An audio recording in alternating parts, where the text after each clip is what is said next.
अल-फातिहा इला हज़रति रूहिन नबिय्यिल करीम अलैहिस्सलातु वत्तस्लीम।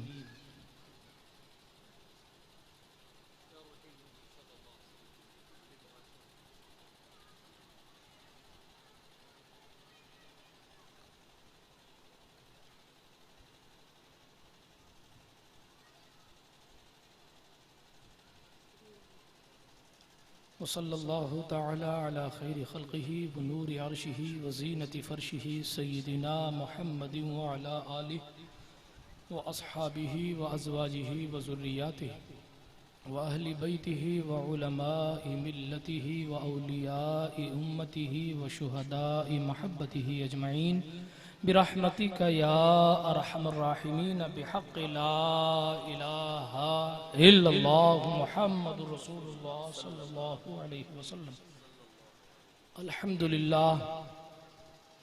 अल्हम्दुलिल्लाहि मुनशिल खल्क़ि मिन अदमी सुम्मस्सलातु अलल मुख्तारि फिल क़िदमी अमिन तज़क्कुरि जीरानिम बिज़ी सलमी मज़जता दम अन जरामिम मुक़लतिम बिदमी मौलाया सल्ली व सल्लिम दाइमन अबदा अला हबीबिका खैरिल खल्क़ि कुल्लिहिम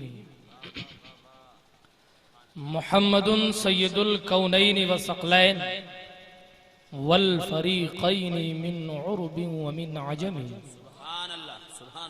हुवल हबीबुल लज़ी तुरजा शफ़ाअतु लिकुल्लि हौलिम मिनल अहवालि मुक़तहिमी वल आलि वस्सहाबी सुम्मा ताबिईन लहुम अहलि तुक़ा वन नुक़ा वल हिल्मि वल करमी या रब्बी बिल मुस्तफ़ा बल्लिग़ मक़ासिदना या रब्बी बिल मुस्तफ़ा बल्लिग़ मक़ासिदना या रब्बी बिल मुस्तफ़ा बल्लिग़ मक़ासिदना वग़फ़िर लना मा मज़ा या वासिअल करमी अम्मा बअद फ़अऊज़ु बिल्लाहि मिनश शैतानिर रजीम बिस्मिल्लाहिर रहमानिर रहीम वमा असाबकुम मिन मुसीबतिन फबिमा कसबत अयदीकुम वयअफ़ू अन कसीर सदक़ल्लाहुल अलियुल अज़ीम वसदक़ रसूलुहुन नबियुल अमीनुल मतीनुल उम्मियुल करीमुर रऊफ़ुर रहीम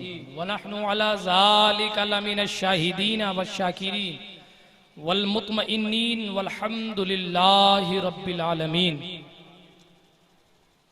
हम पे अहमद का होसाया, हम पे अशरफ का करम, सैयदी मुख्तार अशरफ बासफ़ा के वास्ते।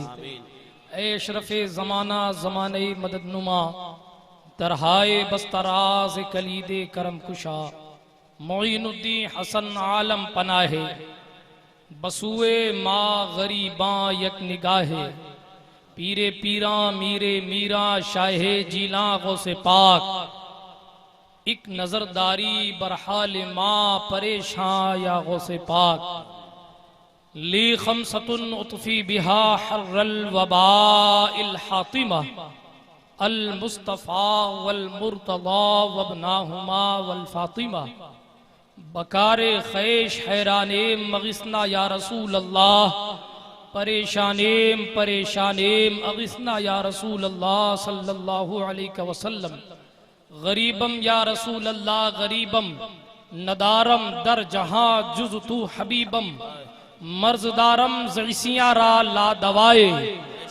मगर अल्ताफ़े तू बाशद तबीबम बरी नाज़म के हस्तम उम्मते तू गुनहगारम वलेकिन खुश नसीबम।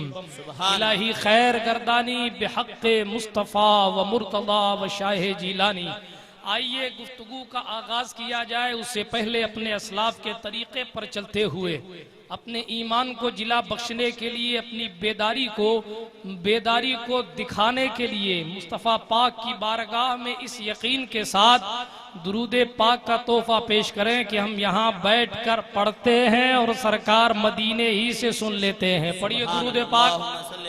अल्लाहुम्मा सल्ली अला सय्यिदिना नबीना मौलाना व मौलाना मुहम्मद व अला आलि सय्यिदिना नबीना मौलाना व मौलाना मुहम्मदिन सलातन तुनज्जीना बिहा मिन जमीइल अहवालि वल आफात व तक़दी लना बिहा जमीअल हाजात व तुतहिरुना बिहा मिन जमीइस सय्यिआत व तरफ़उना बिहा इंदका अला दरजात व तुबल्लिगुना बिहा अक़सल गायात मिन जमीइल खैरात फिल हयाति व बअदल ममात इन्नका मुजीबुद दअवात व अंता अला कुल्लि शैइन क़दीर। अल्लाह रब्बुल इज्जत का जितना शुक्र अदा करो कम है कि उसने हमें और आपको ये तौफीक मरहमत फरमाई कि शबे कद्र अता फरमाई। बेशक बेशक। इधर देखें खूबसूरत चेहरे इधर बैठे हैं, उधर कुछ नहीं रखा। वाह वाह। ये वो टीम बैठी है जिस पर मलय आला के फरिश्ते भी रश्क करते हैं। सुभान अल्लाह सुभान अल्लाह सुभान अल्लाह। ये वो लोग हैं जिनके बारे में मुस्तफ़ा ने फरमाया था उलमाउ उम्मती का अंबियाई बनी इसराइल। बनी इसराइल के नबी जो काम किया करते थे वो काम मेरी उम्मत के उलमा करेंगे। सुभान अल्लाह। इस टीम पर जनाबे मूसा व ईसा सभी फख्र करते हैं। बहरहाल अल्लाह का शुक्र अदा करो कि उसने शबे कद्र में, कद्र वाली रात में हमें कद्र वालों की बात करने की तौफीक अता फरमाई। आपने मुझसे पेशतर दो बेहतरीन खिताब समात फरमाए। हिंदुस्तान की मारूफ शख्सियत हजरत अल्लामा तौसीफ रजा साहब मिसबाही मिंबर नूर पर जलवाबार हैं। आपने इनका एक नायाब खिताब समात किया और उसके बाद उन्हीं के पैगाम के नक्शे कदम पर चलते हुए हजरत अल्लामा गौस मोहम्मद साहब क़िबला अजहरी फख्रे फैजान अशरफ ने एक बेहतरीन पैगाम आपको दिया। तकरीर का माहसल वही है जो ये कह गए। आज उसी की जरूरत है जो आपने सुन लिया। मगर तूफान नूह लाने से क्या फायदा है चश्म, दो अश्क ही काफी है अगर असर करें। आप कहेंगे साहब ये जब ये बोल चुके तो आप क्यों आए, तो सुन लो। वैसे तो ये मुझसे सीनियर खतीब हैं अल्लामा तौसीफ साहब क़िबला, लेकिन मुफक्किर मिल्लत अल्लामा सैयद राशिद मक्की मियाँ साहब के वालिद गिरामी मुहद्दिस आज़म हिंदुस्तान के एक शहजादे हैं मुफक्किर मिल्लत अल्लामा सैयद हसन मुसन्ना अनवर रहमतुल्लाह ताला अलैहि इरशाद फरमाते हैं, मैं खताकार सही पर मेरी निस्बत देखो। मैं खताकार सही पर मेरी निस्बत देखो, एक दीवारे शकिस्ता की भी कीमत देखो। मैं खताकार सही पर मेरी निस्बत देखो, एक दीवारे शकिस्ता की भी कीमत देखो। हाँ मेरे इश्क़े रसूले अरबी पर अनवर रश्क फरमाने लगे अहले शरीयत देखो। सुभान अल्लाह सुभान अल्लाह। रश्क फरमाने लगे अहले शरीयत देखो। हम निस्बत वाले हैं, उनकी निस्बत का ताज रखते हैं, हर मर्ज का इलाज रखते हैं। खौफ क्यों हो हमें यजीदियों का, हम हुसैनी मिजाज रखते हैं। खौफ क्यों हो हमें यजीदियों का, हम हुसैनी मिजाज रखते हैं। मेरे दोस्तों आयत करीमा मैंने बिल्कुल आपके लाडनों के माहौल के मुताबिक पढ़ी है। कुरान मुकद्दस फरमाता है वमा असाबकुम मिन मुसीबतिन फबिमा कसबत अयदीकुम। ऐ मुसलमानों तुम्हें जो मुसीबतें पहुंचती हैं वो तुम्हारे हाथों के करतूत है। वयाफू अन कसीर, रब बहुत सी मुसीबतों के बदलों को माफ फरमा देता है, लेकिन तुम्हें जो कुछ मुसीबतें पहुंचती हैं वो तुम्हारे हाथों की करतूत है। इन्नल्लाह ला यज़लिमुन नासा शैआ, अल्लाह लोगों पर जुल्म नहीं करता, वलाकिन्न नासा अनफुसहुम यज़लिमून, लेकिन लोग अपनी जानों पर जुल्म किया करते हैं। अगर कोई थप्पड़ खाता है तो पलटकर अपनी परहेजगारी को देखे, अगर कोई किसी गली में मार खाता है तो पलटकर अपनी तकवाशियारी को देखे, अगर कोई कहीं बेइज्जत होता है तो पलटकर अपनी तारीख का मुताला करे, अगर कोई कहीं जलील होता है तो पलटकर ये पूछे कि कल वो लोग जो 313 जाते थे, हजारों को मिट्टी में रगड़ कर आते थे, कल वो लोग जो 72 अकेले खड़े होते थे तो 22,000 के लश्करे जर्रार से यही आवाज आती थी कि अली असगर की मुट्ठियां कभी बंद होती थी कभी खुलती थी। शायर कहता है खुलती थी बंद होती थी असगर की मुट्ठियां। 6 माह के अली को भी तलवार चाहिए, 6 माह के अली को भी तलवार चाहिए। खुदा की इज्जत की कसम, मुस्तफा का वो खानवादा था जिसने कल साबित किया था कि अगर तुम परहेजगार हो हो, किसी की मां ने ऐसा नहीं जाना जो मुसलमानों पर हाथ उठा ले। मगर अफसोस होता है, शायर इकबाल ने कहा था, न संभलोगे तो मिट जाओगे ए हिंदी मुसलमानों, तुम्हारी दास्तां तक न होगी दास्तानों में। आज हमारी दास्तां पलट कर रख दी गई। दिल्ली के लाल किला के वारिस हम हैं, हमने ताजमहल बना कर दिया, हमने दुनिया को कुतुब मीनार बना कर दिया। मगर आज झोपड़पट्टी में रहने वाला मुसलमान नमाजों को छोड़कर कहता है, मौला हमें शाहजहां क्यों नहीं बनाता। पलट कर पूछ शाहजहां से कि तेरी जिंदगी बता। खुदा की कसम, हिंदुस्तान का शहंशाह जब उसने दिल्ली की जामा मस्जिद की बुनियाद रखने की बात की थी तो उस वक्त शर्त लिखी गई थी कि इस जामा मस्जिद की बुनियाद का पत्थर वही रखेगा जिसने कभी तहज्जुद की नमाज न छोड़ी हो। कायनात का अल्लामतुद्दहर भी मौजूद था, वक्त के बड़े से बड़े मुफ्ती भी मौजूद थे, न जाने कौन कौन से फतवाबाज मौजूद थे।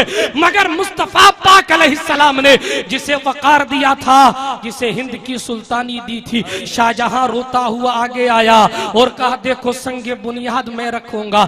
लोगों ने कहा, हिंदुस्तान के शहंशाह, यहाँ शर्त इस्लाम की लगी है, यहाँ कानून मुस्तफा पाक अलैहिस्सलातु व तस्लीम के पेश नजर शर्त रखी गई है।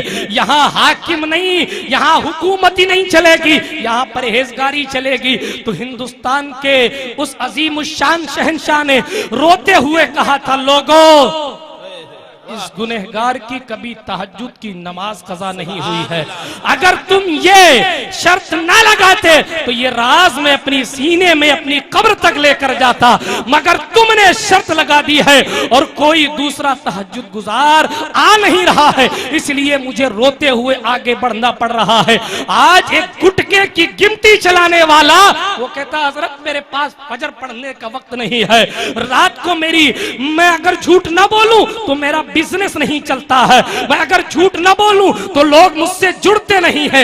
इंतहाई झूठी बात है। हाँ झूठ बोलो, झूठ बोल बोल कर क्या हासिल किया? यही हासिल किया कि वो वकार जो हमारे बुजुर्गों ने हमें दिया था। आज सर्वे के मुताबिक पूरी हिंदुस्तान की सरजमीन पर सबसे ज्यादा पर्यटकों से अगर कोई कमाई करके देता है तो वो ताजमहल है। जिस ताजमहल ने हिंदुस्तान की हर गवर्नमेंट को, किसी भी पार्टी की हो, हमेशा कमा कर दिया है। किसने बना कर दिया? मुसलमान ने। कहो यार, मुसलमान ने, सुन्नी मुसलमान ने बना कर दिया। हमें मुझे बताओ और समझाओ इन जाहिल जमातियों को कि जब एक सुन्नी अपनी बीवी की कब्र को इतना खूबसूरत बनवा सकता है तो मोमिनीन के लिए अल्लाह ने जन्नत कितनी खूबसूरत। नारे तकबीर, नारे रिसालत, हजरत अल्लामा सैयद नूर मियां साहब क़िबला, नारे तकबीर, तारीख़े इस्लाम, सुभान अल्लाह, वाह वाह। सुनो, कुतुबुद्दीन ऐबक के नाम पर यह कुतुब मीनार नहीं बना है, बनवाया कुतुबुद्दीन ऐबक ने है, मगर उसे उनसियत हजरत कुतुबुद्दीन बख्तियारे काकी सी थी, उसने कुतुब मीनार बना कर दिया। लाल किला दिल्ली का आज भी मौजूद है, दुनिया तारीख में जानती है हिंदुस्तान में रेड फोर्ट है। मैं पूछता हूँ, ये तारीख किसने बनाई? ये मुसलमान ने बना कर दी है। तब इकबाल ने कहा था, सारे जहां से अच्छा हिंदोस्तां हमारा, हम बुलबुले हैं इसके, ये गुलसिता हमारा। और चैलेंज भी कर गया, तौहीद की अमानत सीनों में है हमारे, आशा नहीं मिटाना नामो निशा हमारा। ऐ आबरूदे गंगा, वो दिन है याद तुझको, उतरा तेरे किनारे जब कारवा हमारा। और सुनो, कहता गया कि सुनो लोगो, न संभलोगे तो मिट जाओगे ऐ हिंदी मुसलमान, न संभलोगे तो मिट जाओगे ऐ हिंदी मुसलमानों, तुम्हारी दास्तां तक न होगी दास्तानों में। रसूलुल्लाह के गैब पर कीचड़ उछालने वालों, मुस्तफा के कदमों में रहकर एक शायर अपनी दूरबीन वाली आंखों से देखकर सदियों बाद की बात बता रहा है, जब उनके गदा भर देते हैं शाहाने ज़माना की झोली। मोहताज का जब ये आलम है तो मुख्तार का आलम क्या होगा? सुभान अल्लाह, सुभान अल्लाह, वाह वाह। दोस्तों, बेशक बातिल से डरने वाले अय आसमां नहीं हम 100 बार कर चुका है तू इम्तिहान हमारा। बहरहाल हमारे बुजुर्गों की तारीख निराली थी। मैं बात कर रहा था, कुरान कहता है वमा असाबकुम मिन मुसीबतिन फबिमा कसबत ऐदीकुम। मैं पूछता हूँ ये आतंकवादी संगठन उस वक्त कहाँ थे जब सुल्तान औरंगजेब कुर्सी पर बैठा करते थे? ये आतंकवादी संगठन उस वक्त कहाँ थे जब हिंदुस्तान में शहनशाही मुसलमानों की हुआ करती थी? नहीं, अगर इंसाफ नहीं करोगे तो रोज एक नया टेररिज्म पैदा होगा, रोज एक नया आतंकवाद पैदा होगा। वो उमर फारूक इंसाफ करते थे, दुनिया लरसती थी तो उनके कोड़े से जमीन समझ जाया करती थी। बहरहाल दोस्तों, आज हमारा माहौल कुछ अलग ही है, आज हमारी हालत कुछ अलग ही है। हम तो बस हमारे अकाबिर के किस्सों पर जी रहे हैं। अपने अमाल की तरफ अगर निगाह डालें, तहज्जुद तो बड़ी बात है, मुद्दत हो गई लोगों ने फजर नहीं पड़ी है। बेशक बेशक मुद्दत हो गई लोगों ने फजर नहीं पड़ी, हकीकत मुद्दत गुजर गई लोगों ने फजर नहीं पड़ी है। और फिर कहते हैं हजरत हमें बादशाही क्यों नहीं मिलती? प्यारे, बादशाही हासिल करने के लिए उस शहनशाह को मनाना पड़ता है जो खुद कहता है अलैहिस्सलाहु बिअहकमिल हाकिमीन, तमाम हाकिमों का हाकिम रब है। अल्लाह रब्बुल इज्जत तमाम जानों का मालिक है। लोगों के दिलों को फेरने वाली जात वही है, दिलों को पलटने वाली जात वही है, दिलों को कब्जे में करने वाली जात वही है। मुझे किस्सा याद आता है, सहाबाए किराम के झुरमुट में कुछ मुनाफिकीन रहा करते थे। ईसाइयों ने एक टीम मीटिंग की कि इस्लाम को खत्म कैसे किया जाए, इस्लाम को खत्म कैसे किया जाए, इस्लाम को सत्यानाश कैसे किया जाए। तो उन्होंने जमा किया, जमा करने के बाद किसी ने मशवरा दिया मोहम्मद अरबी को खत्म कर दो, इस्लाम खत्म हो जाए। अस्तगफिरुल्लाह। किसी ने कहा उमर फारूक आजम असल चीज है, इनके इंसाफ को अगर दुनिया से उठा लिया जाए तो मोहम्मद अरबी के बाद इस्लाम नहीं बचेगा। किसी ने कहा नहीं, जानिसार अबू बकर को मार दो। किसी कोने से खड़ा होकर कोई कहने लगा नहीं, वो अल्लाह की तलवार खालिद बिन वलीद को खत्म करो। मशवरे चल रहे थे, मगर उन मशवरा देने वालों में एक ईसाई पादरी साइड में बैठा, कुछ नहीं बोल रहा। ईसाइयों की मीटिंग, मगर ईसाइयों का मौलवी खामोश। अब बादशाह परेशान, उससे पलटकर पूछता है तुम क्यों नहीं बताते, कुछ मशवरा क्यों नहीं देते? 13 लाख अफराद, कितने? 13 लाख। कितने? 13 लाख अफराद बैक वक्त जमा थे। वाह। और 13 लाख लोग मिलकर चंद मुसलमानों को खत्म करने की साजिश कर रहे थे। 13 लाख लोग। कौन? ईसाई, जो यूं कह लो तो बेजाना होगा कि अजल से इस्लाम के दुश्मन है। बेशक बेशक। आज भी नई नई स्टाइल की हेयर कटिंग ईसाई लॉन्च करता है। बेशक। नई नई डिश सुअरों का गोश्त मिलाकर ईसाई लॉन्च करता है। नए नए अंदाज के फटे कपड़े यहूदियत और ईसाइयत निकाल कर देती है। मुसलमान पहने और आज मुसलमान किसी के सर पर बाल है तो स्पेशल हेयर कटिंग। हाँ, मैं जिसको बकरी कट कहा करता हूं। किसी किसी के बाल तो ऐसे होते हैं कि आधा कटा हुआ है मौलाना तौसीफ साहब और आधा बाल है। इसको यूं कह लीजिए कि नाई को आधे पैसे दिए और आधे बाकी रख के आ गए, इसीलिए उसने आधे बाल काटे आधे छोड़ दिए। सुनो, गैबदा नबी ने 1500 साल पहले फरमाया था। साहबी कहते हैं हुजूर सल्लल्लाहु अलैहि वसल्लम ने कज़ा से मना फरमाया। पूछा ये कज़ा क्या है? तो गैबदा नबी ने फरमाया सर के आधे बाल को कटवा लेना, सर के कुछ बाल को कटवा लेना, कुछ को छोड़ दे। अल्लाह, क्या छोड़ा है, क्या छोड़ा है? वो देख ये भी रहे थे कि मेरी उम्मत किस किस बला में मुब्तला हो, लेकिन साथ में सॉल्यूशन भी दे दिया था। कुरान और अहले बैत को पकड़े रखना, यहूदियत लाख कोशिश कर ले तुम्हारा ईमान नहीं जाएगा। बेशक बेशक। मगर भाई कुरान ने ये भी क्लियर कर दिया था युदिल्लु बिही कसीरन व यहदी बिही कसीरा, इससे बहुत गुमराह भी हो जाएंगे। कुरान की आधी आयत लेकर आते में कुरान कहता है देखो अल्लाह के रसूल कुछ नहीं जानते थे, अल्लाह माफ करे। बहरहाल 13 लाख अफराद में एक बंदा जिसे दुनिया ईसाई मौलवी कहती है। बादशाह कहता भाई तू कुछ बोलता क्यों नहीं, क्या 13 लाख लोगों की भीड़ से डर गया? कहता नहीं, मैं 13 लाख लोगों की भीड़ से नहीं डरा, तो क्या मेरा वजूद, मेरा यहाँ बैठ जाना तुझे खतरे में डाल रहा है? क्या मेरे वजूद से तू कांप रहा है? कहा नहीं बादशाह, अगर तुम बैठे हो महफिल में मेरा कुछ नहीं जाता। कहा फिर इन 13 लाख लोगों में तू अपना मशवरा क्यों नहीं देता? तवज्जो है? बेशक बेशक। पीछे वाले सुन रहे हैं? हाँ सुन रहे हैं। वाह। क्या कहा? 13 लाख अफराद क्यों नहीं मशवरा दे रहा है? तू अमीर है हमारी जमात का, तू इमाम है, तू सुबह सालार है, तू ईसाइयों का पोप है, पादरी है, बता मशवरा क्यों नहीं देता?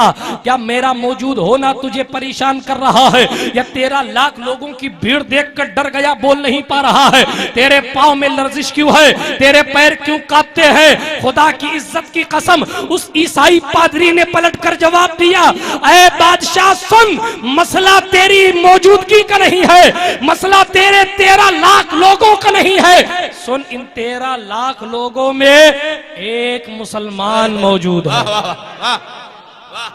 इन 13 लाख लोगों में एक मुसलमान मौजूद है, और उसके ईमान की ताकत की वजह से मेरे पैर का। सुभान अल्लाह, सुभान अल्लाह, वाह वाह, अल्लाहु अकबर, या रसूल अल्लाह, वाह वाह, सुभान अल्लाह। 13 लाख लोगों में एक मुसलमान है तो उससे कांपता है। कहा हाँ, उसके पास जो ईमान की ताकत है वो इन 13 लाख लोगों में नहीं है। कहा अच्छा, जब एक आदमी है तो उसे बुला दे, उसे बुला दे, निपट लेते हैं। कहा नहीं, बुला नहीं सकता, तुम हो हाकिम, तुम ही बुलाओ। अच्छा साहब, ऐलान किया गया, लोग भेजे गए सफों में, जाओ कह दो जो भी मुसलमान है उसे हाकिम वक्त बुला रहा है, ईसाइयों का बादशाह बुला रहा है। हर एक सफ में जाकर कह दिया गया, मगर कोई उठकर नहीं आया, कोई उठकर नहीं आया। इतना सुनना था तो बादशाह खुद कहता है, मुली साहब जब तुम जान रहे हो कि एक मुसलमान है तो तुम ही उसे बुलाने का तरीका बता दो। बता दो, वाह वाह, उसे बुलाने का तरीका बता दो। का एक तरीका है, तुम ये ऐलान कर दो कि जो भी मुसलमान है उसे मोहम्मद अरबी की कसम है हाजिर हो जाओ। वाह वाह, सुभान अल्लाह, वाह। जो भी मुसलमान है उसे मोहम्मद अरबी की कसम है हाजिर हो जा। जैसे ही बात सुनी, एक दुबला पतला इंसान खड़ा हो गया। वाह वाह, कहा मुझे मेरी जान की परवाह नहीं, मुस्तफा के नाम की परवाह। सुभान अल्लाह, सुभान अल्लाह। खड़ा हो गया, एक आदमी खड़ा हो गया, लोगों ने तलवारें निकाली। हाकिम ने ऐलान किया, कोई शख्स इस पर तलवार नहीं उठाएगा, वाह, कोई इसे तकलीफ नहीं देगा। इसके जज्बे को हम खुद सलाम करते हैं। वाह वाह, सुभान अल्लाह। इसे हमारे करीब तक आने दो, हम इससे कुछ बातें करना चाहते हैं। वो बंदा अपने हल्के हल्के कदमों से बादशाह की तरफ चल रहा है। एक ईसाई पादरी भी मौजूद, ईसाई बादशाह भी मौजूद। कहा बता तेरा नाम क्या है? वाह, बता तेरा नाम क्या है? कहा नहीं बताता, वाह, नहीं बताता। उसने फिर फॉर्मूला यूज किया, तुझे मोहम्मद अरबी की कसम है तू बता दे तेरा नाम क्या है।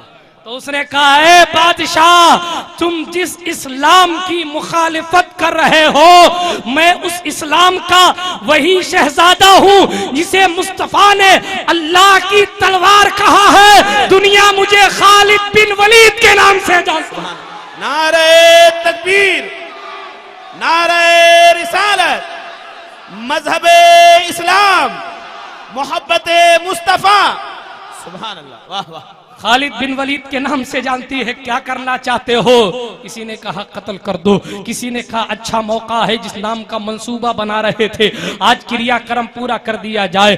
बादशाह महवे हैरत है। कहा नहीं, इसके हौसले को सलाम, इसकी मोहब्बत को सलाम, इसके वकार को सलाम, इसे जाने दो, ये मेरा हुक्म है, मैं इसे कुछ नहीं करता। और वो जानता भी था कि मैं इसका कुछ कर भी नहीं सकता, इसलिए कि ये अल्लाह की तलवार है। और मुस्तफा पाक अलैहि व तस्लीम ने जब अल्लाह की तलवार कह दिया तो अल्लाह की तलवार को कोई तोड़ सकता है? कोई नहीं तोड़। बोलो यार, अल्लाह की तलवार को कोई तोड़ सकता है नहीं, इसीलिए वो वापस पलटे और इंतकाल उनका नेचुरली हुआ। कहीं जंग में शहीद नहीं हुए, घर में शहीद हुए, घर में इंतकाल हुआ। जब इंतकाल हो रहा था तो रो रहे थे। किसी ने कहा है खालिद बिन वलीद रोते क्यों हो? कहा रो इसलिए रहा हूं, इतनी जंगें की, इतनी लड़ाइयां लड़ी, मुस्तफा पाक अलैहिस्सलातु व तस्लीम के दौर के जाने के बाद भी मैं लड़ता रहा। और एक बात और मैं बताता चलूं, अगर बरसरे स्टेज किसी का वकार मजरू होता है तो अपनी हदों को भूल जाता है।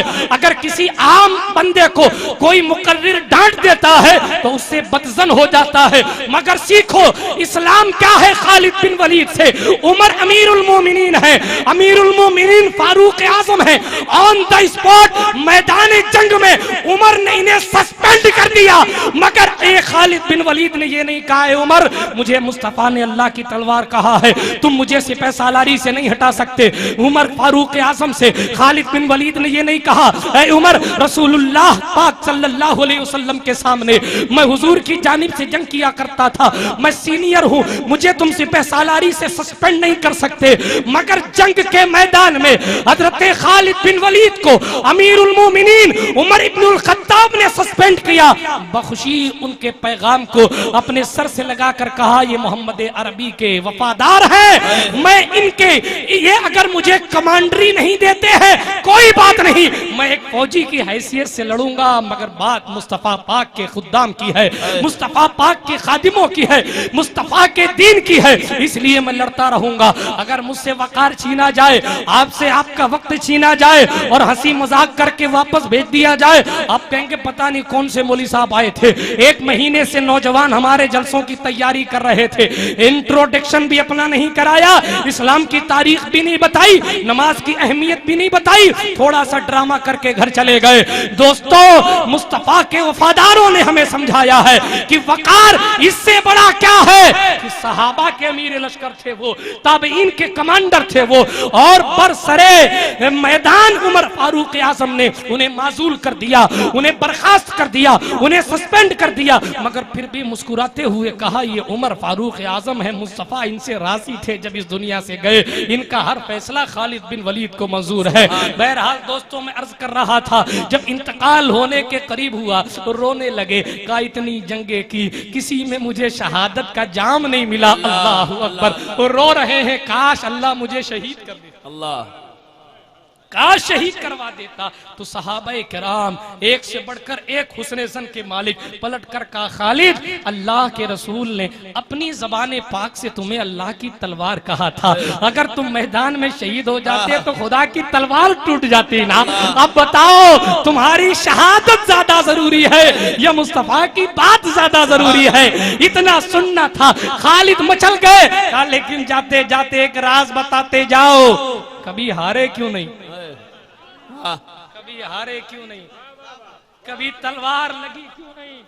तो उन्होंने कहा लोगों सुनना चाहते हो तो सुन लो और सुना दो इन जाहिल जमातियों को, थाना भवन के अधिकारियों को कि सहाबी का अकीदा और होता है, वहाबी का अकीदा और होता है। सहाबी रसूल हजरत खालिद बिन वलीद ने का एक मर्तबा में जंग कर रहा था, जंग सामने से तीर आ रहा है, इनका इमामा शरीफ जमीन पर गिर गया, ये इनकी टोपी जमीन पर गिर गई। जैसे ही टोपी जमीन पे गिरी ये झुककर टोपी तलाश करने लगे। किसी ने कहा खालिद तीर आ रहा है, कहा मेरी टोपी कहाँ है? किसी ने कहा खालिद तलवार का वार हो रहा है, इन्होंने कहा मेरी टोपी कहाँ है? किसी वार का जवाब नहीं दे रहे, अपनी टोपी तलाश रहे हैं।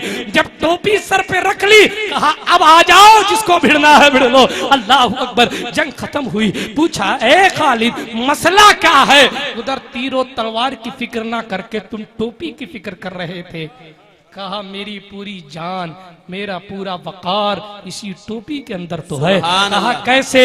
कहा मैंने इस टोपी में मुस्तफा के बाल मुबारक को सी रखा है, खालिद के सर पर उस वक्त तक कोई तलवार हमला नहीं कर सकती जब तक मुंह मुबारक मेरी हिफाजत करता है।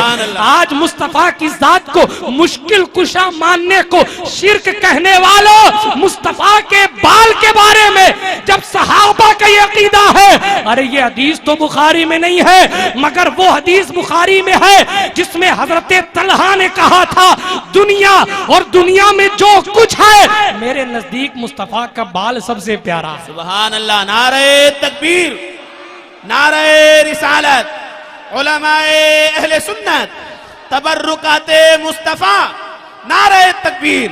वाह वाह। बहरहाल दोस्तों, बात चल रही थी कि उस वक्त 13 लाख लोगों में अकेला खड़ा रहता था। आज कहते साहब हम कम हैं। क्या है? कम हम कम हैं। कम है। कहाँ ज्यादा थे मुझे ये बता दो। वाह, बेशक बेशक। कहाँ ज्यादा थे? सामने 1000, इधर 313। जंगे उहद में बांट दिया था मुनाफिकों ने। बेशक। खंदक में मुस्तफा पाक सल्लल्लाहु अलैहि वसल्लम के साथ सिर्फ जहां तक मेरा इल्म है 1000 सहाबा। करबला में सिर्फ 72 थे। बेशक, कहीं भी तो ज्यादा नहीं थे। 22,000 के लश्कर जर्रार से मुकाबला किया। बेशक। मुकाबले की सूरत हाल ये थी कि जब हजरत अली अकबर पहुंचे थे मैदान जंग में, इब्ने साद का लश्कर थर थर कांप रहा था। पूछो ये उलमा बैठे हैं, हजरत अली अकबर जिनको हम शबीहे पैगंबर कहा जाता था, सहाबा दूर दूर से जिनके चेहरे को देखने आते थे, वो अली अकबर जब मैदान में पहुंचे थे तो अमर इब्ने साद के लश्कर वालों ने कहा था, इब्ने साद लगता है मदीने से मोहम्मद अरबी करबला आ गए।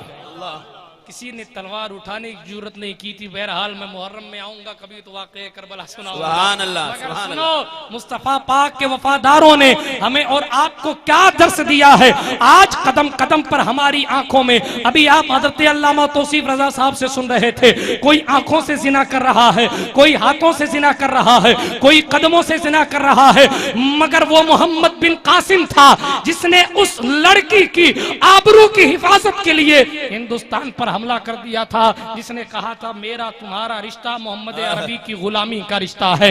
आज हम और आप अपनी इस्लामी मुआशरे की माँ बहनों को माँ बहन नहीं समझते हैं। आज उर्सों में देख ले, मुझे माफ करना, सोचते हैं हमारी तमन्नाएं सिर्फ मजार वाले सुनते हैं। मैं पूछता हूँ कि अगर उर्स में आप हाजिर हुए, वहाँ औरतों को अव्वलन तो जाने की जरूरत नहीं है, और जब औरतें आ जाती हैं तो मेरा नौजवान स्पेशल तरीके का चश्मा लगा के, फटी हुई जींस पहनकर, छोटी टी शर्ट पहनकर उर्स में जा रहा है। क्यों जा रहा? कोई मौलवी साहब पूछे तो कहेंगे साहब मैं मजार पे हाजिरी देने के लिए जा रहा हूँ, मजार से कुछ हासिल करने के लिए जा रहा हूँ, मैं इसलिए जा रहा हूँ ताकि मेरे भाई को सर्विस लग जाए, मैं इसलिए जा रहा हूँ ताकि मेरे बाप का रिटायरमेंट अच्छे से हो जाए, मैं इसलिए जा रहा हूँ ताकि मेरा भाई पुरसुकून जिंदगी गुजार सके, मैं इसलिए जा रहा हूँ ताकि मेरी बहन की शादी अच्छी जगह हो जाए। मुझे अपने धड़कते सुन्नी दिल पर हाथ रखकर बताना कि जब एक कब्र वाले के सामने तुम खड़े होते हो, तुम्हारा सुन्नियों का ये अकीदा है कि तुम्हारे दिल की तमन्नाएं वो जान लेते हैं। तो दिल में जो ये छुपा है कि मैं उससे बात करने के लिए आया हूँ, फला फुलाना से मुलाकात करने के लिए आया हूँ, फला को नंबर देने के लिए आया हूँ, फला से गुफ्तगू करने के लिए आया हूँ, फला से सेटिंग करने के लिए आया हूँ, क्या अल्लाह वाले को इसकी खबर नहीं होगी? ये हंसने का मकाम नहीं है, रोने का मकाम है। कल जिस आदम ने जनाबे हव्वा की पुष्ट से, जनाबे हव्वा की नस्ल से जो आदम की बेटियां, हव्वा की बेटियां पैदा हुई थी, मोहम्मद अरबी ने कहा था लोगों इस्लाम के रिश्ते से ये सब तुम्हारी बहनें हैं, इन पर निगाहे हराम डालना गोया कि अपनी बहन पर निगाहे हराम डालना है। मेरे दोस्तों, आज अफसोस होता है, चाहे वो गरीब नवाज के दरबार में होने वाली मनहूसियतें हो, चाहे वो किसी वली कामिल के दरबार में जाकर लोग इतनी बदबख्तियां, इतनी बुराइयां, इतनी बदकिरदारियां करते हैं।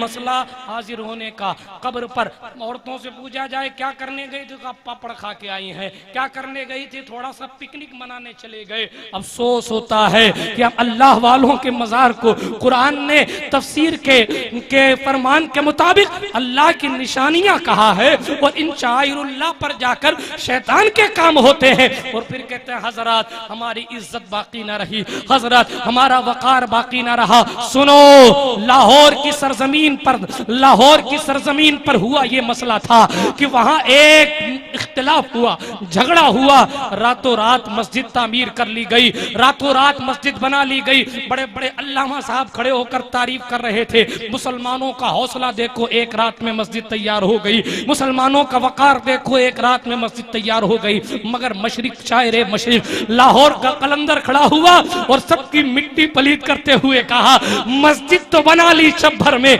ईमा की हरारत वालों ने, मन अपना पुराना पापी था, बरसों में नमाजी बन न सका। रमजान की ये बरकतें हैं, शैतान को कैद कर दिया जाता है। आप जलसे में बैठते हैं, मगर मुझे ईमानदारी के साथ बताना कि आप में से कितने लोग शव्वाल के महीने के बाद फजर, जुमे की फजर में आते हैं? वाह वाह वाह, बताइए, उसकी फजीलतें बहुत है ना, वाह, बताएं। और फिर रोते हैं कि हजरत वकार छिन गया, हजरत फला जगह इज्जत न रही, हजरत हमारा काम नहीं बन रहा। तो काम बनाना है तो अल्लाह को राजी करो, बेशक बेशक। काम बनाना है तो अपने मालिक को राजी करो। कुरान कहता है जो भी मुसीबतें पहुंचे, बेशक, अब उसमें छोटी मुसीबत हो या बड़ी मुसीबत हो, है चाहे जिस लेवल की मुसीबतें हो, अल्लाह रब्बुल इज्जत फरमाता है तुम्हारे हाथों के करतूत हैं। आज हमारा हाल यही है कि नमाजें हमने छोड़ रखी हैं, इबादतें हम करते नहीं, रियाजतों से हमारा कुछ लेना देना नहीं, हरामकारियां हमारे नौजवानों में, बदकिरदारियां हमारे नौजवानों में। कल हमारा नौजवान था जब हिंदुस्तान की सरजमीन पर कदम रखता था तो राजा दहरिया की माँ भी पलट कर कहती थी कि जब छोटे मोहम्मद बिन कासिम का आलम यह है तो बड़े मोहम्मद का आलम क्या होगा।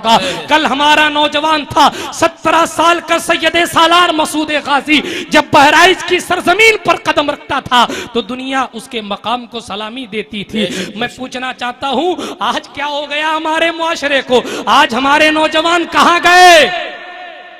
आज कहां गए वो लोग जिनके कंधों पर इस्लाम को रखा जाता? बेशक बेशक। आज कहां गए वो लोग जो आगे बढ़ के कहते थे कि इस्लाम पर आने वाली हर आंच को हमारा सीना बर्दाश्त करेगा? मगर आज अफसोस ये होता है, जिसे देखो वो स्पेशल चश्मा लगाकर घूम रहा है, जिसे देखो वो फटी हुई पैंट पहनकर घूम रहा है, जिसे देखो साथ यही फैशन है आप नहीं समझते, ये मॉडर्नशिप है आप नहीं जानते। प्यारे, मॉडर्न बनना इसको नहीं कहते, कपड़े आधे कर लिए इसको कहते मॉडर्न बन गए। अरे मॉडर्नशिप देखनी है तो पलट कर गरीब नवाज सरकार की चौखट पे आके देखो। सुभान अल्लाह। अगर देखना है कि स्टैंडर्ड क्या होता है तो सूफी हमीदुद्दीन नागौरी के दस्तरखान। सुभान अल्लाह, सुभान। अगर देखना है कि स्टैंडर्डशिप क्या होती है तो गौसे आजम के दरबार में जाकर देखो। इन लोगों ने बताया है कि कोई दुनिया का हाकिम हो, हुकूमत हमारी है। बेशक बेशक। क्यों? वाह। क्यों?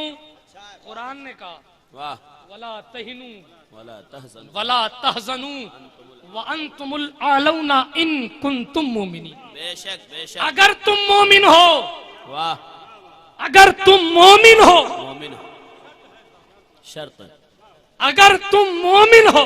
हाँ तो इसमें उलझे हुए हैं, बशर थे कि नूर थे? वाह, बशर थे कि नूर थे? इसमें उलझे हुए, बशर थे कि नूर थे? इसमें उलझे हुए, ये जानते हैं कि नहीं जानते? इसमें उलझे हुए हैं, जिंदा हैं कि नहीं हैं? इसमें उलझे हुए हैं, मुस्तफा के माँ बाप मोमिन थे या नहीं थे? अब इसमें उलझ उलझ कर कहां तक ले जाकर पहुंचा दिया कि आज जिसे कुछ नहीं आता जी, जिसे कुछ नहीं आता वो होटलों पर बैठकर चाय बेचने वालों से कहता है भाई रफायदैन का हुक्म बुखारी में आया है।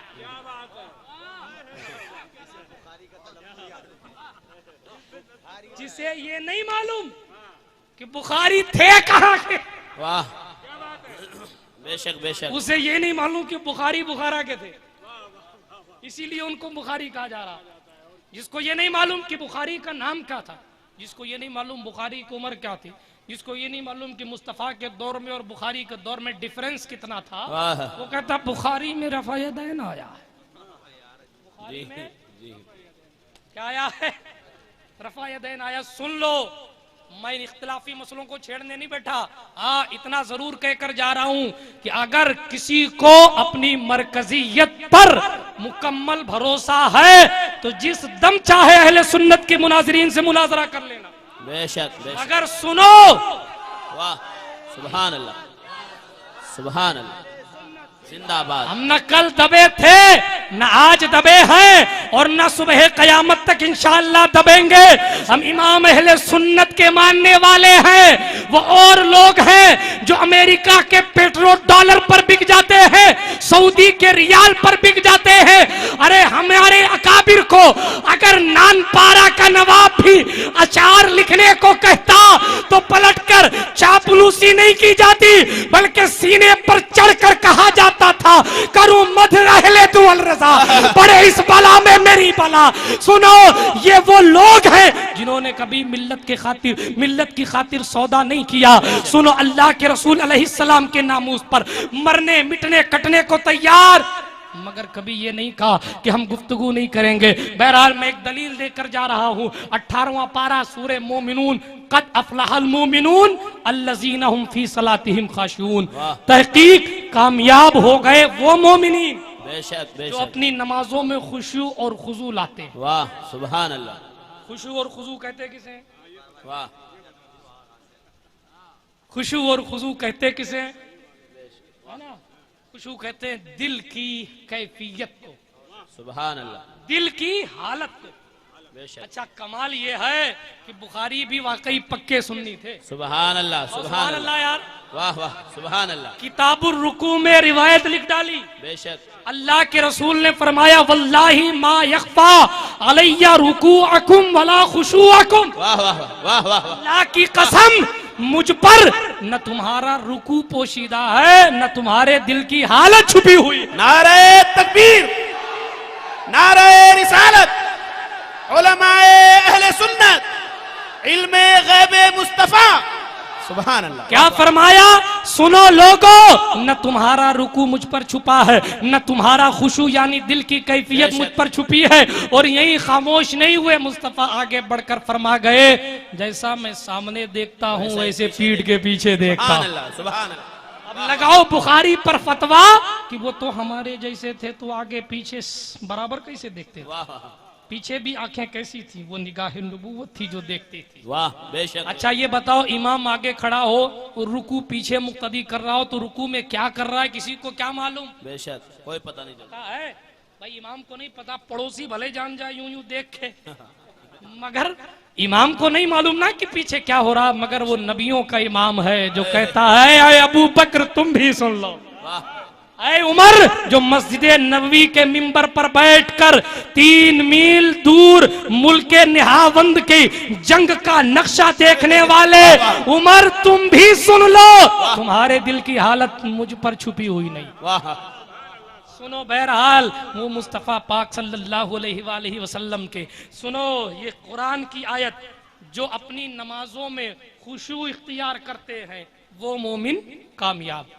अब सुन लो, इसी पर अब्दुल्ला इब्ने अब्बास ने तफसीर जो लगाई, वाह वाह, सुन, तवज्जो है आपकी? इरशाद, बेशक। बात समझ में आ रही है? बाउंस तो नहीं हो रही?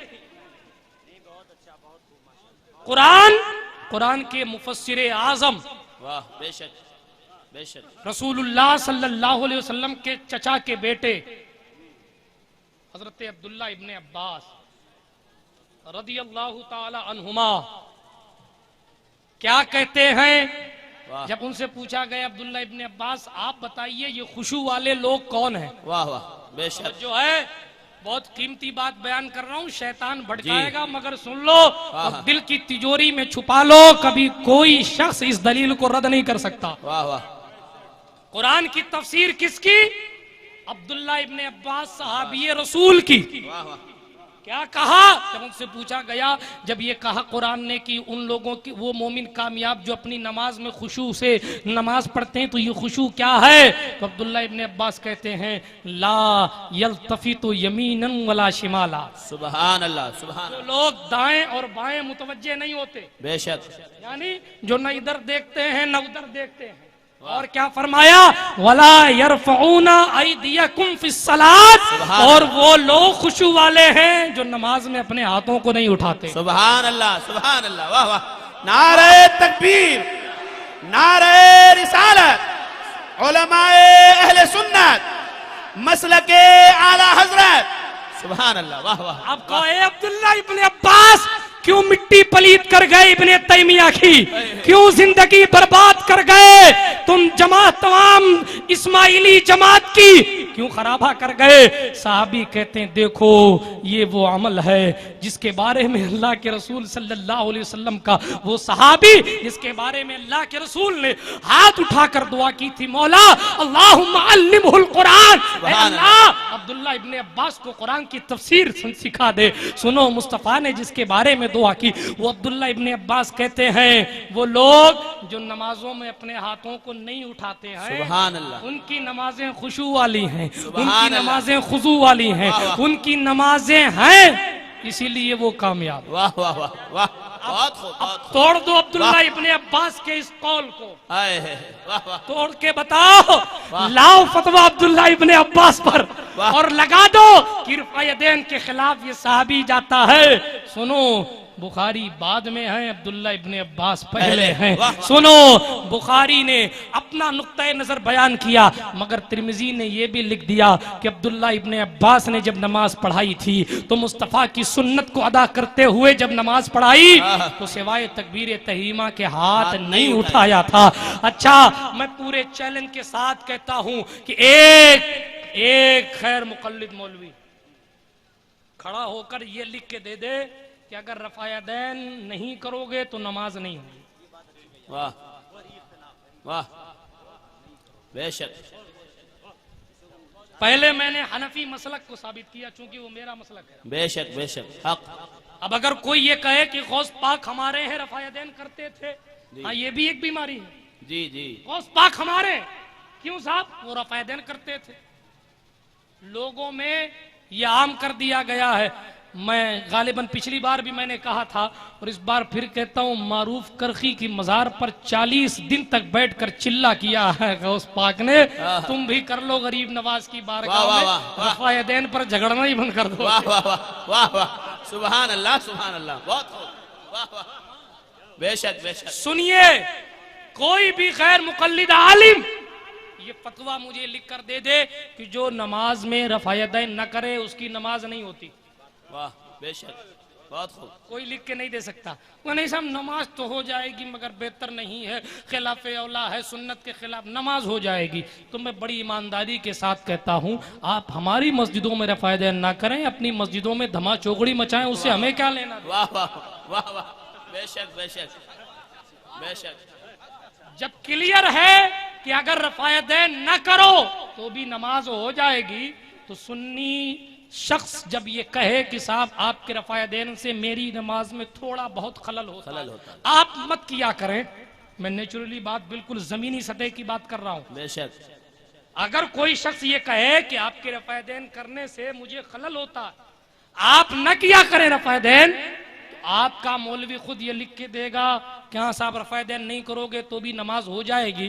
तो क्या मुस्तफ़ा ने ये नहीं कहा कि किसी का दिल दुखाना इस्लाम में बहुत बड़ा गुनाह है? बेशक। आप नमाज पढ़ने गए हैं कि सुन्नी का दिल दुखाने गए? वाह। आप जब नमाज पढ़ने सुन्नी मस्जिद में जाए, जब आप सुन्नी मस्जिद में नमाज पढ़ने जाएं, मैं गैर मुकल्लिदों से कहता हूं कि आप रफ़ायदैन न किया करें। बेशक, आप अपनी मस्जिद में करें, हमें कोई एतराज नहीं, आपका अमल आपके साथ। बेशक, मगर हमारी मस्जिदों में खुदारा रफ़ायदैन न किया करें।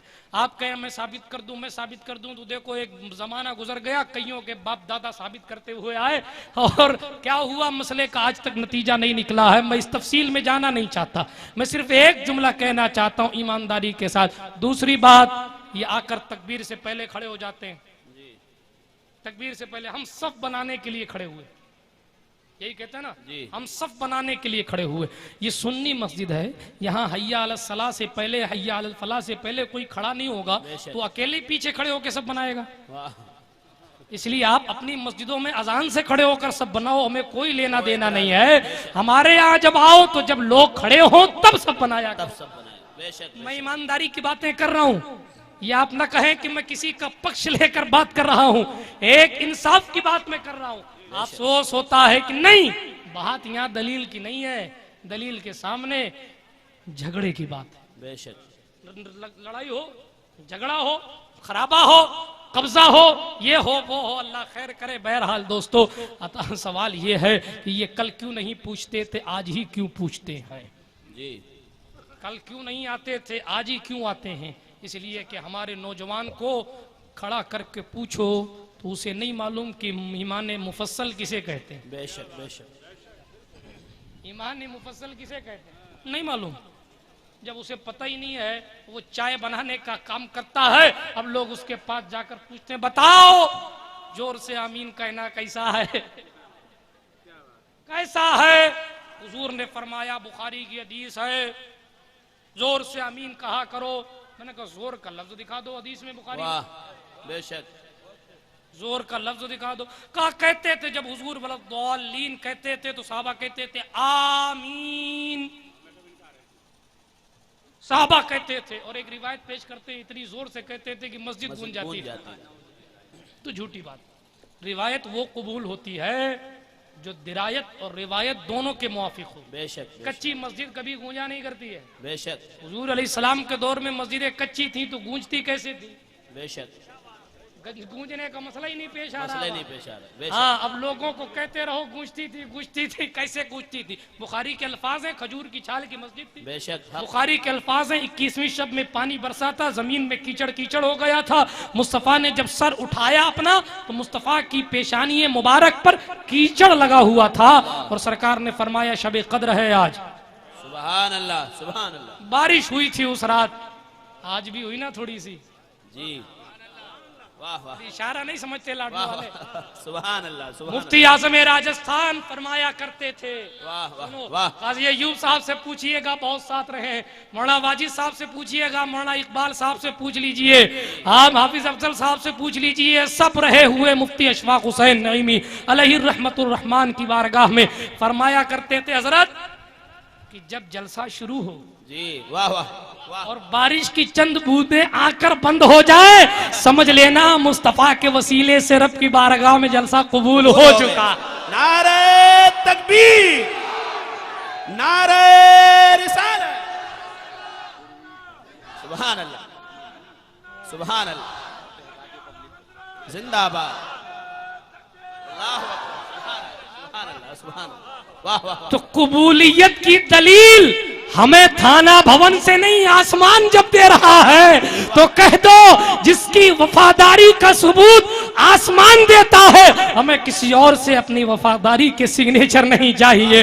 हाँ, ये अलग बात है कि लोगों को बेवकूफ बनाया जाता है। रफायदैन की बात पर झगड़े हो रहे हैं, आमीन की बात पर झगड़े हो रहे हैं। मैं कहता हूं प्यारे, रफायदैन की बात बाद में करना, पहले बात ये बताओ कि मुस्तफ़ा पाक सल्लल्लाहु अलैहि वसल्लम पीठ के पीछे जानते थे कि नहीं जानते थे? वाह। ये अकीदे की बात है, अकीदे की बात। ये अकीदे की बात है, बुनियाद की बात है।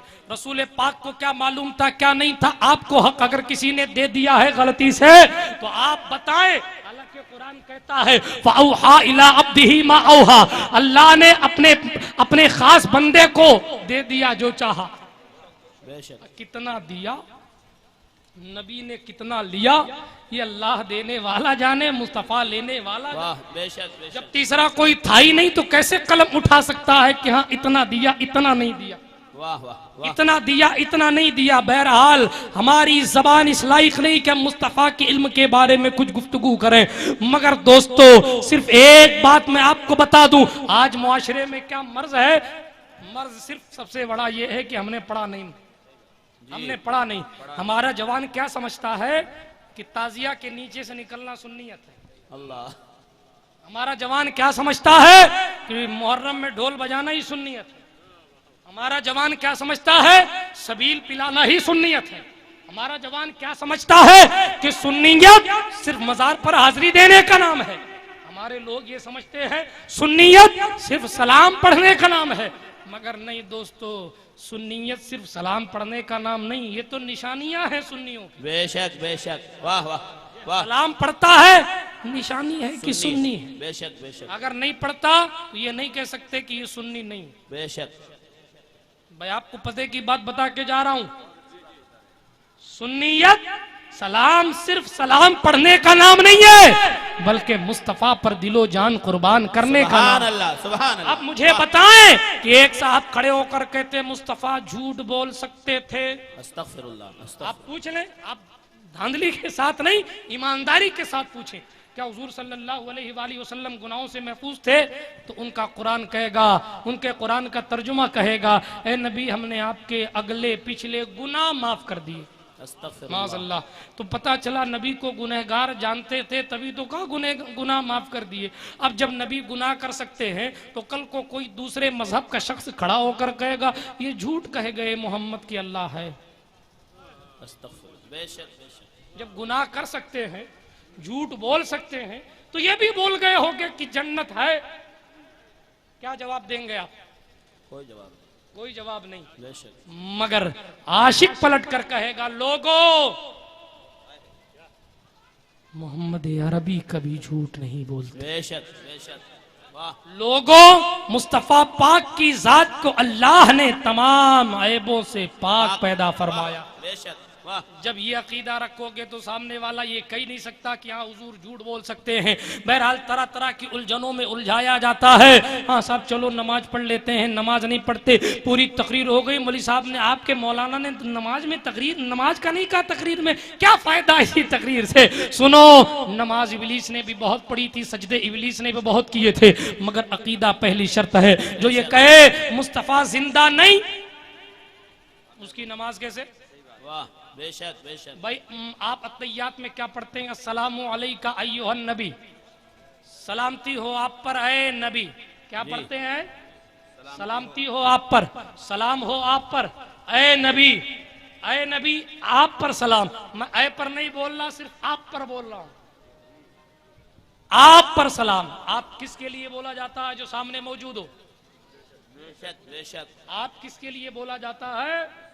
जो सामने मौजूद हो, उसको कहते हैं ना भाई आपने ऐसा काम किया। जो पीठ के पीछे हो तो उसको कहते हैं उसने ऐसा काम किया। सलाम, सलाम हो आप पर, वाह। सलाम हो आप पर। बेशक। और नहीं साहब सुन नहीं सकते, सलाम करने से फायदा क्या? और हर नमाज में करता है, और तहियात वाजिब है, जब वाजिब ही अदा ना हो तो नमाज कैसे होगी? वाह। आप पूछते ना हजरत देवबंदियों के पीछे हमारी नमाज क्यों नहीं होती जी? तो सुनो, वो देवबंदी जो वाकई देवबंदी जी, मैं इसको भी क्लियर कर दूं। हाँ, आज लोग सोचते हैं कि अगर शबे बारात का सीरा नहीं बनाया तो वो देवबंदी हो गया। अल्लाह। नहीं, उसे देवबंदी नहीं कहते।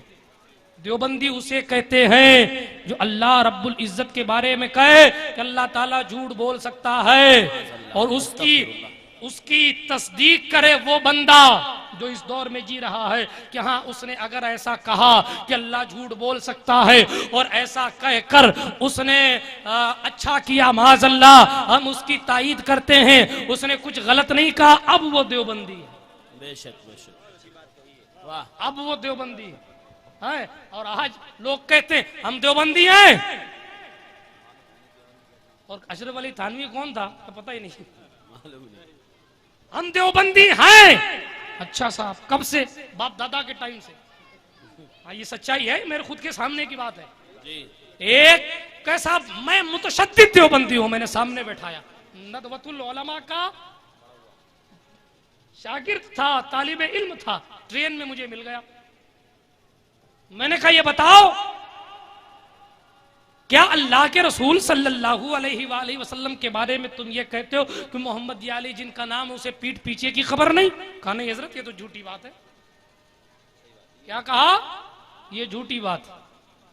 अगर जो शख्स ये कहे कि हाँ मोहम्मद या अली जिसका नाम हो उसे पीठ पीछे की खबर नहीं है, अब वो देवबंदी। बेशक।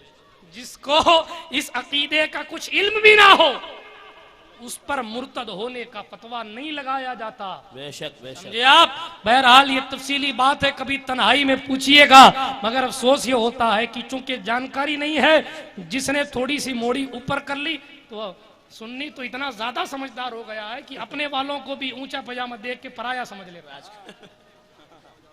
हो सकता है उधर का है, नहीं। अफसोस है, तिरमिजी की हदीस है, मुस्तफ़ा पाक अलैहिस्सलातु व तस्लीम का पजामा खुद टखने से ऊंचा हुआ करता था। हुजूर का फरमान है कि जिस शख्स का कपड़ा टखने से नीचे जाता है वो उतनी जगह जहन्नम में जाएगा, जहन्नम में जाएगा। सरकार अबू बकर सिद्दीक ने अर्ज किया, सरकार मेरा पेट बाहर है, तहबंद नीचे चला जाता, क्या हुक्म है? मैं भी तो, अल्लाह अकबर। मुस्तफ़ा ने मुस्कुरा कर फरमाया, बुखारी में हदीस है, मुस्तफ़ा ने मुस्कुरा कर फरमाया, ऐ अबू बकर तुम उनमें से नहीं हो, इसलिए कि ये हुक्म उन लोगों के लिए है जो अपने कपड़ों को घमंड की वजह से नीचे रखते हैं। तुम्हारी तो मजबूरी है कि तुम्हारा तहबंद नीचे चला जाता है, तुम उन लोगों में से नहीं हो। तो मसले प्यारे हिंदी की किताबों से नहीं सुलझते हैं, मसले होटलों पर बैठकर नहीं सुलझते हैं, मसले किसी एक चाय की दुकान पर बैठकर नहीं सुलझते हैं। मसला सुलझाना है, आओ गुफ्तगू करो, हम पूरी छूट देते हैं, हम पूरी खुली किताब आपके सामने रखते हैं, आपकी जो मर्जी आए वो किताब लेकर आए। हम इंशाअल्लाह रहमान, अल्लाह रब्बुल इज्जत ने अगर चाहा तो हम तुम्हें तुम्हारी किताब से बताएंगे कि ईमान क्या चीज है। हम तुम्हें बुखारी से बताएंगे बुखारी को मुस्तफ़ा से कितनी मोहब्बत थी। हम तुम्हें बुखारी से बताएंगे कि बुखारी का अकीदा क्या है। हम तुम्हें बुखारी से बताएंगे कि मुस्तफ़ा के इल्म पर उमर फारूक आजम क्या कहते थे और इमाम अबू अब्दुल्ला मोहम्मद बिन इस्माइल अल बुखारी क्या कहते थे। वो हदीस पाक है ना, उमर फारूक आजम ने कहा था मुस्तफ़ा ने मखलूक की पैदाइश से गिनाना शुरू किया और कयामत तक बताते रहे। बेशक बेशक, हदीस बुखारी में है, बेशक हदीस बुखारी में है, मखलूक की पैदाइश से गिनाना शुरू किया, मखलूक की पैदाइश से, यानी जब से दुनिया चली है तब से गिनाना शुरू किया। अब पूछो है उमर तुम कह क्या रहे? वाह बेशक, उस वक्त तो दुनिया में नहीं थे, बताया कैसे? हाय हाय हाय। तो हजरत उमर ने कहा देखो लोगो, जिसके मुकद्दर में था उसने याद कर लिया, जिसके मुकद्दर में नहीं था वो भूल गया। ये हदीस बुखारी में है, याद किया जिसने याद किया भूल गया, जिसे बुला दिया गया भूल गया। वो अब भूल गया मगर बताया तो सही मुस्तफा ने ना, क़यामत तक क्या होने वाला है नबी मुकद्दस ने सब बता दिया। मेरे दोस्तों ये अकीदा बुखारी का है, कौन सा? जो हो चुका जो होगा हुजूर जानते। वाह वाह भाई यही तो इल्मे मा काना व मा यकून है। बेशक बेशक, आप कहते हो हुजूर को ये मालूम है कि क्या होगा क्या हुआ है, ये नहीं मालूम कि क्या होगा। कोई कहता नहीं हुजूर को ये मालूम है कि क्या होगा, ये नहीं मालूम कि क्या हुआ है, यानी जो हो चुका जो होगा। सुन्नी यही तो कहता है जो हो चुका जो होगा हुजूर जानते हैं। कहा नहीं ये तो शिर्क है, ये तो अल्लाह जानता है। मैंने कहा लगा दो फतवा उमर फारूक आजम पर, क्या है उमर तुमने ये कैसे कहा कि आदम की पैदाइश नहीं कही बल्कि मखलूक? बेशक मखलूक। वाह, अब उसमें किस किस चीज को ले रहे हैं? जन्नत को ले रहे हैं कि जहन्नम को ले रहे हैं, अर्श को ले रहे हैं कि फर्श को ले रहे हैं, जिन्नातों को ले रहे हैं कि इंसानों को ले रहे हैं? सारी चीजों से, सारी चीजों की पैदाइश से पहले वाह बेशक बताना शुरू किया और इतना बताया कि जन्नती अपनी मंजिल में पहुंच गया, जहन्नमी अपने घर में पहुंच गया और मुस्तफ़ा सब बताते रहे। पता चला मुस्तफ़ा ने अपने आने से पहले भी सब कुछ बता दिया, अपने जाने के बाद भी सब कुछ बता दिया और दुनिया वालों को समझाया, दुनिया वालों इस पर मत झगड़ना कि मुझे क्या मालूम है क्या नहीं मालूम। बेशक बेशक, इस पर मत झगड़ना। सबकत झगड़ा करना आज हमने बना लिया ओहदेदारी, झगड़ा करना आज हमने बना लिया इमामत, झगड़ा करना आज हमने मौजू बना लिया निजामत, झगड़ा करना आज मौजू बना लिया है खिताबत। नहीं वो नहीं आना चाहिए, मैं आऊंगा, मैं नहीं आया तो इसका काम नहीं होगा। हाँ हमारे यहाँ एक कहावत कही जाती है, हमरो खेल ना तो बिगड़े खेल, या तो खेल कराओ हमारा नहीं तो बिगाड़ दूंगा खेल। ये कई जब बच्चा थोड़ा सा बड़ा हो जाता है तो छोटों से कहता है कि हमारा खेल करो नहीं तो खेल बिगाड़ दूंगा। ये इस्लाम का तरीका नहीं है। वो अमीरुल मोमिनीन उमर इब्नुल खत्ताब जब मिंबर खिताबत पर बैठे, खौफ तबे का आलम यह था कि लोगों ने अपनी बालकनियों में बैठना छोड़ दिया था, लोगों ने अपने बरामदे में बैठना छोड़ दिया था। उमर के खौफ का आलम यह था कि इंसान डरा करते थे। उमर ने कहा ऐसे तो चलेगा नहीं मसला। एक मीटिंग बुलाई, मीटिंग बुलाने के बाद कहा लोगों, मुस्तफा जाने रहमत सल्लल्लाहु अलैहि वसल्लम का मैं खादिम था। हाँ, कुन्तु अब्दुहु व खादिमुहु का लफ्ज बुखारी ने कोट किया है। उमर फारूक ने अपनी जबान से कहा था मैं हुजूर का गुलाम था, अब्दुहु अब्दुहु व खादिमुहु। आज सुन्नी कहता नहनो इबादो मोहम्मदीन, तो फतवा ठोकने वालों, तुम पहले उमर फारूक से पूछो कि तुमने मुस्तफा पाक के बारे में ये कैसे कहा कुन्तु अब्दुहु व खादिमुहु। बहरहाल इस तफसील में मैं नहीं जाता। मीटिंग की, मीटिंग करने के बाद का लोगों, मैं इस वक्त बैठ गया हूं इमारत की कुर्सी पर। तुम में से हर एक शख्स को ये पावर है कि जो काम अबू बकर सिद्दीक करते थे वो सारे काम उमर फारूक करेगा। और अगर कोई एक काम मुझसे छूटता देखो तो मुझे कह देना कि अरे उमर, अबू बकर ये भी करते थे, तुम ये नहीं करते। बेशक आज उसने शादी में 1 लाख खर्चा किया तो मैं 1.5 लाख करूंगा। उसने ईद में 1500 की ड्रेस बनवाई है तो मैं 2000 की बनवाऊंगा। उसका पजामा एक जगह से फटा है तो मैं 4 जगह से फाड़ूंगा।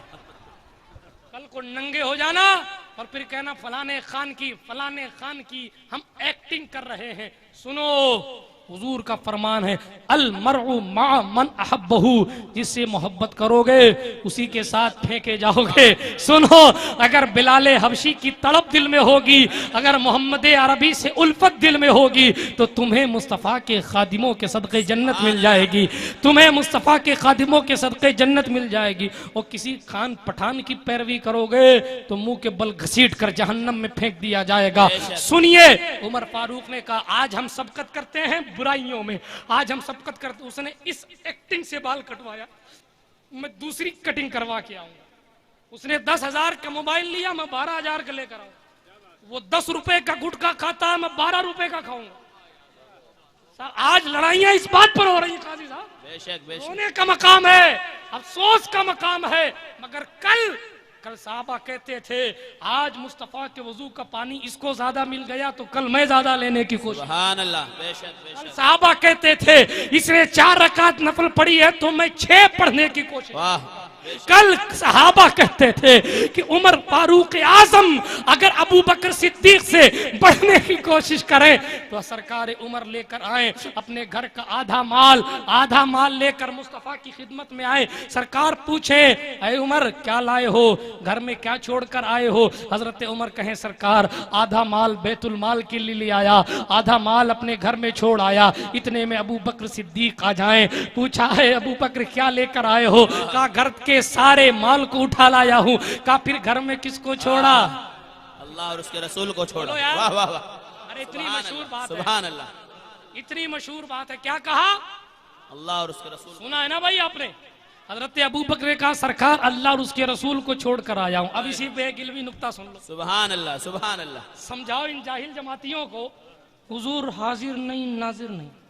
बेशक यही कहते हैं ना, हुजूर को मालूम नहीं क्या हो रहा हो तो चले गए कब्र के अंदर। अगर कब्र के अंदर नहीं जाते तो फिर जनाजे की नमाज क्यों पढ़ाई गई? अगर कब्र के अंदर नहीं जाते तो मदीने का गुम्मद क्यों बनाया गया? अगर कब्र में नहीं जाते तो वहां कब्र क्यों बनाई गई है? ये बताओ कब्र क्यों बनाई गई? मैं पूछता हूं ए अबू बकर, सहाबा की जमात मौजूद और आपने कहा मैं घर में अल्लाह और उसके रसूल को छोड़कर आया हूं। वाह वाह वाह वाह वाह। आपका दिमाग सही है? रसूल सामने बैठे हैं। वाह वाह सुभान अल्लाह सुभान। रसूल सामने बैठे हैं, घर में कैसे छोड़ा? वाह। रसूल, बात समझ में आ रही है? किसकी खिदमत में कह रहे हैं? जवाब किसको दे रहे हैं? रसूल पाक को जवाब दे रहे हैं। अबू बकर सिद्दीक या रसूल अल्लाह, मैं घर में अल्लाह और उसके रसूल को छोड़कर आया हूँ। ये अल्लाह, ये क्या कह रहे हैं अबू बकर? इनका दिमाग कहाँ चला गया? रसूल सामने बैठे और ये कह रहे हैं मैं घर में रसूल को छोड़कर आया। अल्लाह रसूल सामने बैठे और अबू बकर कह रहे हैं मैं घर में रसूल को छोड़कर आया। प्यारे अबू बकर का ये जुमला कयामत तक के सुन्नियों की वफादारी की सनद है। सुन्नियों, तुम जिस बरेली वाले के अकीदे पर नाज करते हो वही सच्चा अकीदा है कि अगर मुस्तफा के बारे में कंजुल ईमान में ये लिखा जाए ऐ नबी हमने आपको हाजिर और नाजिर बनाकर भेजा, तो वही अकीदा अबू बकर का है कि जाहिरी तौर पर तो अबू बकर के सामने मुस्तफा मौजूद है मगर रूहानियत के साथ अबू बकर के घर में।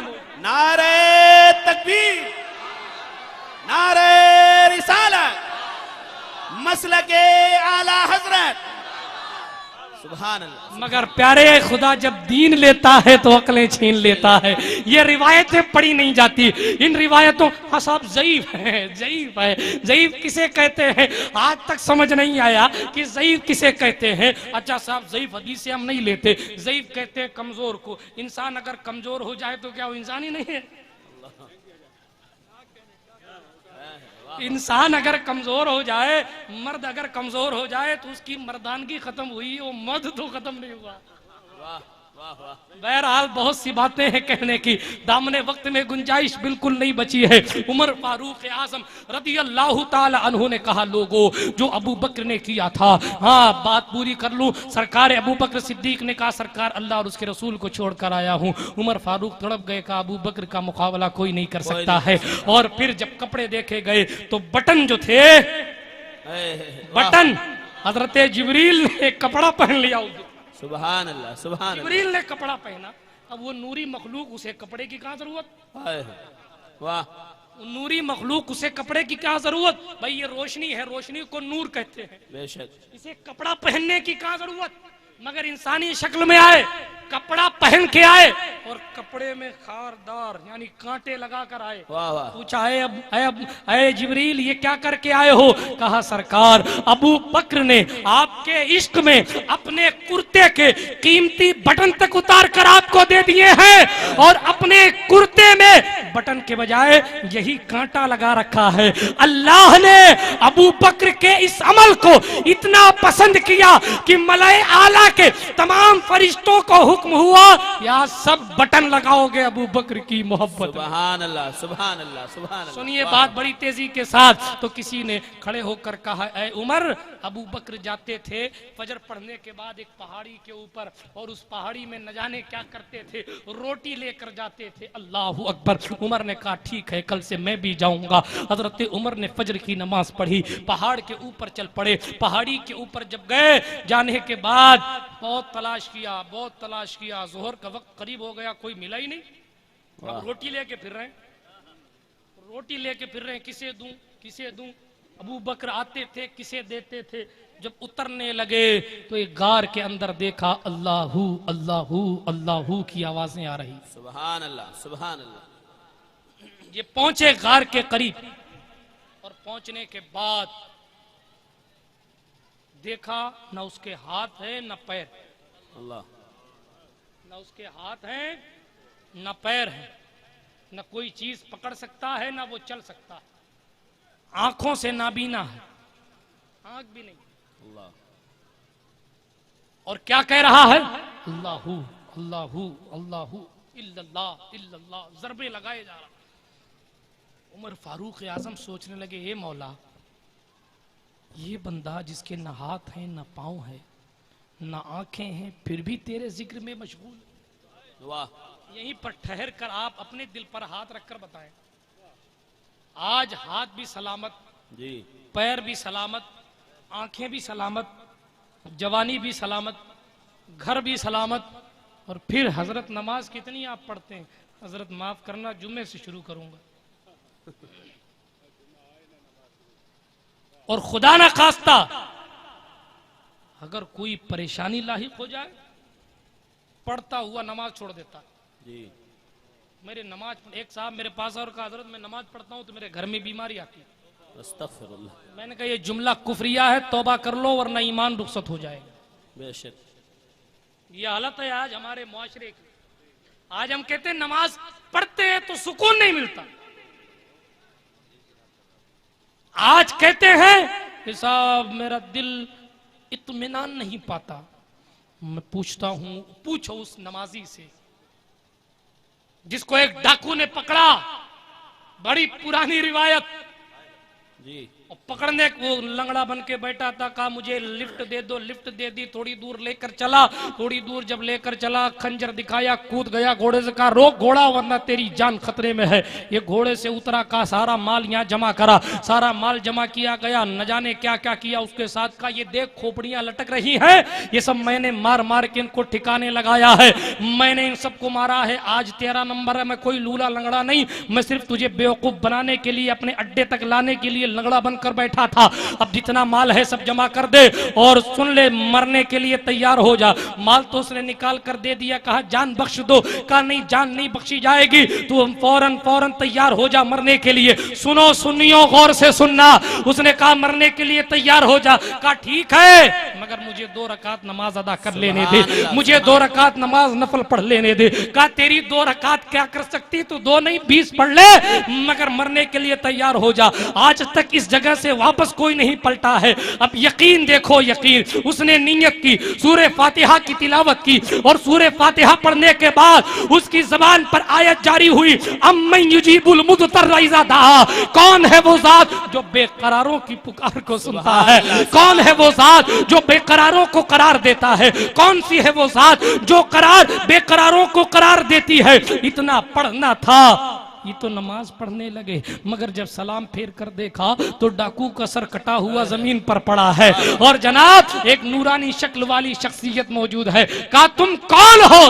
कहा मैं तुम्हारी वही नमाज हूं जो तुमने अदा किया है, अल्लाह ने मुझे भेजा है। आज के बाद इस डाकू का खात्मा, आज के बाद इसका शिकार कोई नहीं बनेगा। तो नमाज तो ये काम करती है यार, मगर आज हमारे हालात इतने नागुफ्ता बे हो गए हैं। दुआएं करो तो बारिश आती नहीं, अगर आ जाए तो दुआ करो तो रुकती नहीं, दुआ करो तो रिस्क आता नहीं, अगर रिस्क आने लगे तो अल्लाह वुसअत दे दे, रिस्क में तो कबूल होती नहीं। पूछता हूँ क्यों नहीं कबूल होती? आखिर वो भी तो मुसलमान थे जो दरिया दिजला के किनारे पर अपने घोड़े को खड़ा करके अपने मौला से कहते थे, मौला तेरे दीन को बचाने के लिए जा रहे हैं, इस समंदर से कह दे जो हम कहेंगे वो होगा, जो ये चाहेगी वो नहीं होगा।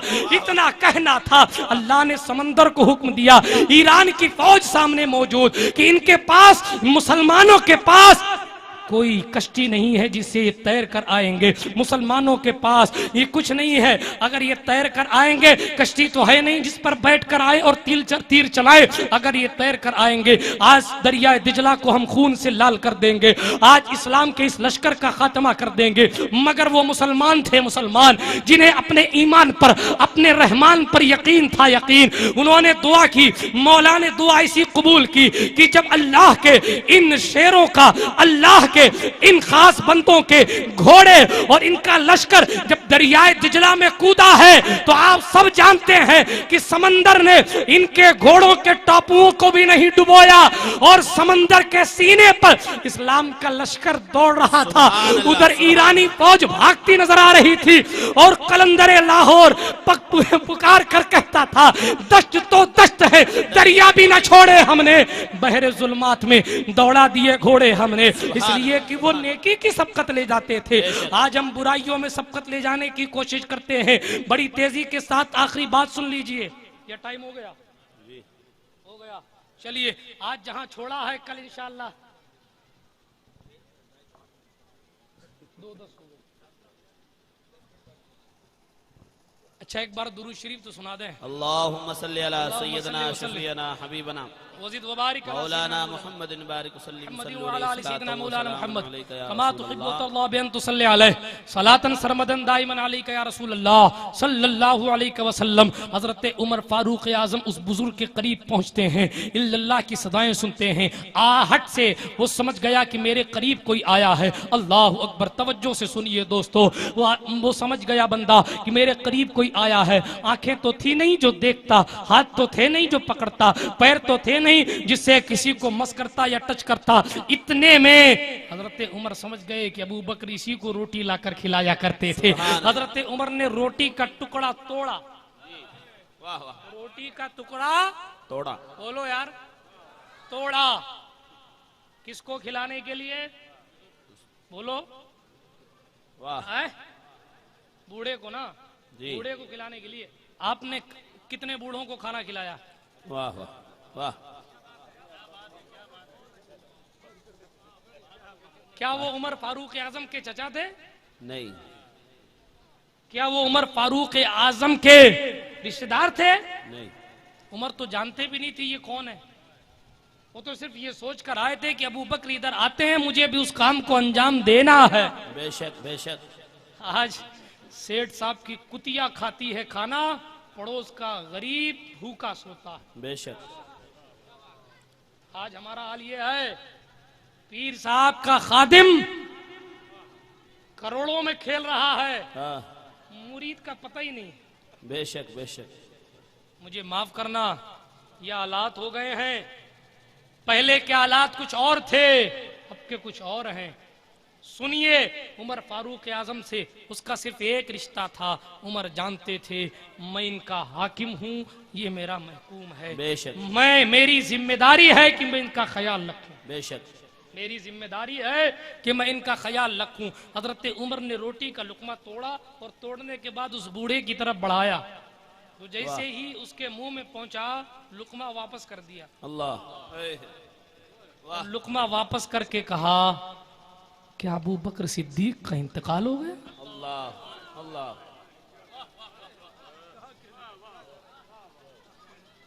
क्या अबू बकर सिद्दीक का इंतकाल हो गया? हजरत उमर चौंक गए। वाह। का ये बुजुर्ग ये देख नहीं सकता कि रोटी खिलाने वाला उमर है कि अबू बकर है। हाँ। इसके पास हाथ नहीं जो हाथ से छू कर पता लगा ले कि उमर है कि अबू बकर है। बेशक बेशक। इसके पास पैर नहीं जो चलता फिरता हो और लोग इसको बता दें कि अबू बकर का इंतकाल हो गया। ये अपने इस गार से निकलता नहीं।